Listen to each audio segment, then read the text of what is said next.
biase say oh ade mu kan gra 5 hours atwam monte ase ne etie ne say fuel na egu generators no mu now no esa the only a year wo esa 5 hours no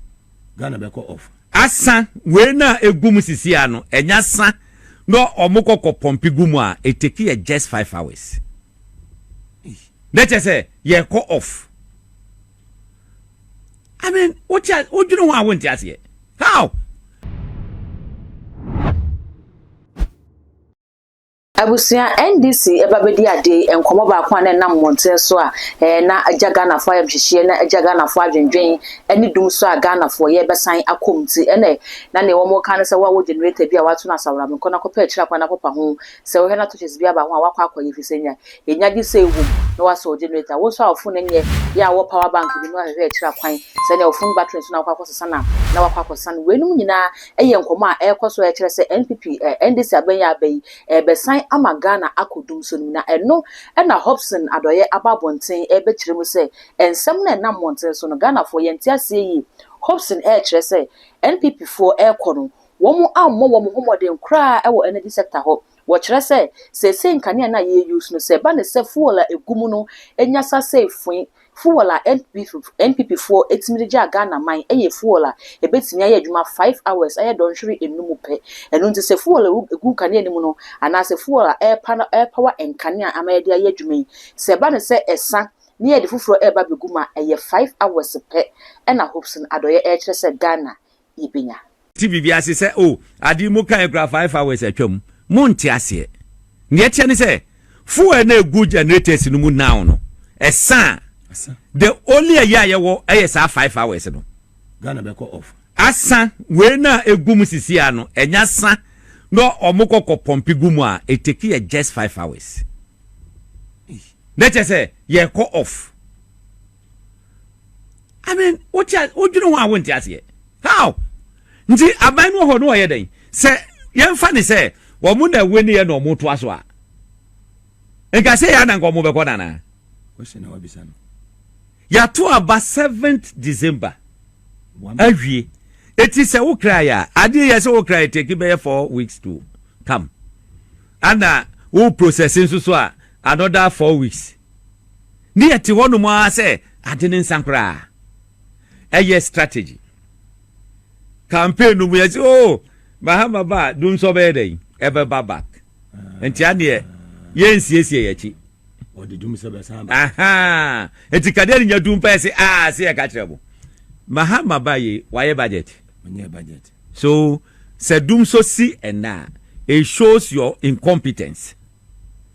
because what hand you over for the next 3 months no adwuma waye no necessity me move this country aname wa first quarter of the year yeah eja na ya na mean anta the budget ko ye say budget ni say for 3 months yeah HCC a BBC a eya kufuado ene na pamfo ni omo hihye to ho no ade ye hu no sabre Dumsor no mo dia to ho no ana omo dia to ho no but I don't think say ye bewura Dumsor mu because we share the can say BDCs ni ade na they are willing to help we share to say total we share to say share ni ade na sa grade na ye pay for you know ebi wopi eti menim se aban ni omo negotiate omo beti maboa se de be ya can say new ones beba ni omo hihye ye no ebe kwa kobo omuti so what you say look MPP wona na me can say MPP we muna na wo emu nana me wo emu nana me wo ana omo aye omo hu sa no so say no omo tunkwanta ya pai bye bye alanchamante movement for change for ye political party ankasa ye political party momre yemre kra na brefie nanka ye den nanka change no be back kesiesa mo ye adwuma movement for change mo ye adwuma she we boha ne ye boha bushia what you say ye koda go na ne so na ina seke safe pepe na tie level playing field yes eti a political party I de be ye adwuma e wo Ghana ha say as a political party I de be boa ama democracy I den akonanim na eno no sa no se mi sa say wa o te mi nchen ene obeti say eye openya lunch na matin the Jomama Casa Momba Buano and Abema, Momba Seva Mobako. So you're Ghana. Eh, Ghana and Coswadi Epe. Timbaye. Say, ye free boss. Na me boss will say, Yanko, ye.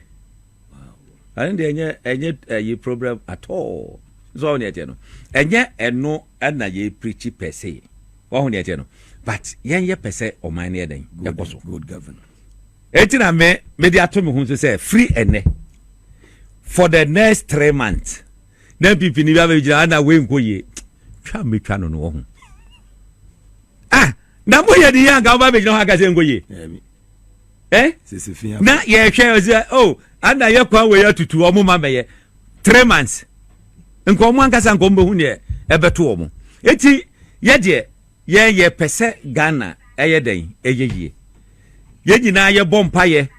ema eye ye kan say new administration na se ekoyi a eba affect ye nyina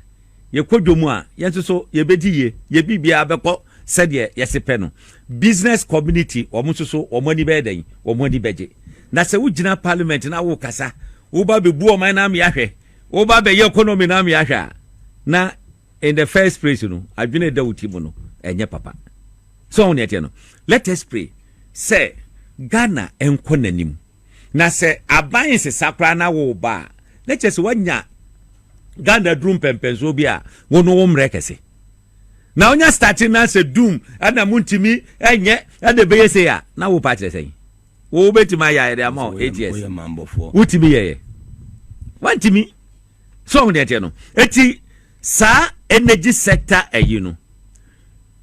former minister na sem na wo kan ye no say crapper no wa mu sheda deliberate deliberate eti se sanete e dia wa mu ma wa mu ani enko energy ministry ho no na se esese ma ye niam se ho na na po wo no ho na po na de crapper bae se ho no de wo se wodim se president abusu afo bebre na ho na no mu didi so se wo mu nyina mo de da contract ni ade ye hwehwem lord contract ni bi wo krampo na poni mu hwehwe wo behwa no makwakosan wo kanu furata wo so no makwasan wo kanu furata wo minister sector minister in charge no wonya aware of it ye pe document to support it na fe na omoba be ha na adwene there was a time me amanim amikoko pie no so me ko hodom kokodi me komo bi ya fe no braste no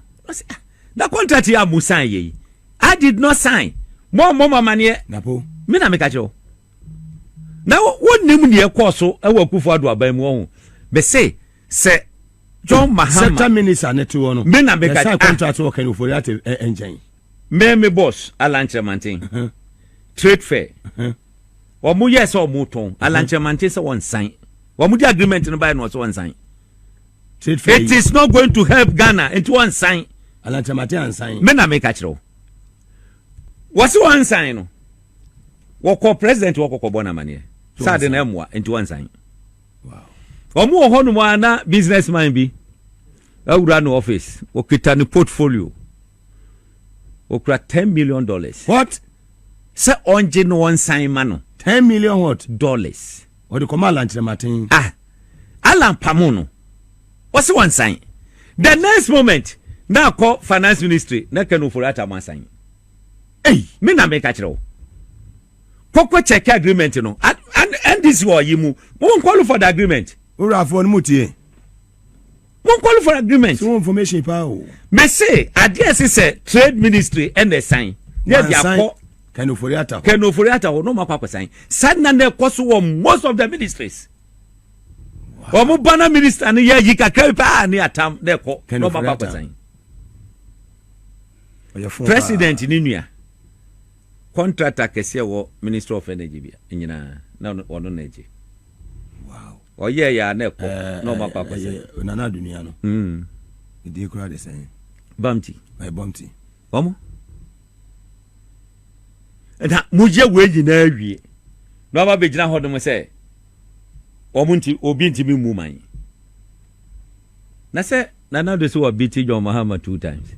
and you hand over bano lo come here chiao Nanki ehwe se wo be ka se hand over no menye.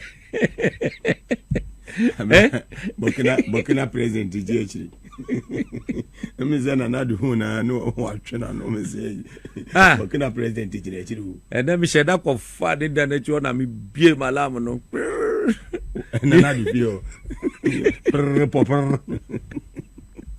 Oga tete no. Ni yo she be shiro. Na do so ye hu fo che obi ya o. By later na. That more serious note. And someone can you serious?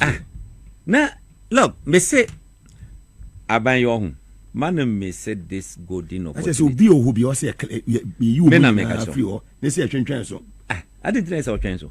Ombe say niam. Ombe say niam. Me kata niam so. Sa pepepe. To say they and to be a CUA immediately they should proceed immediate effect. Ani ya mo genu akra katwa. Sir. Let's some Etebusia Hopson edinchemu say eba na Ghana for air trese say na Hopson air Canada abra na mahama nankasa eteso na Dumsor no edru Ghana no na opese wo kire se eye incompetence a ono mahama ene mills government no mo ye ene ma ebe esunsunso so eba ono abra wono so ebibenya abanya na wodi so se mampani no ana we eye questions a Ghana for no ebisa Hopson Adorye ebe so air trese se asay na enye ye na NPP for entimi anyenti ena Ghana for ato aba no ede ama ndc nti yemfa ne se ne Hopson kanokra eye nokre na se fuo na aka no eye 5 hours per ene betimi ekita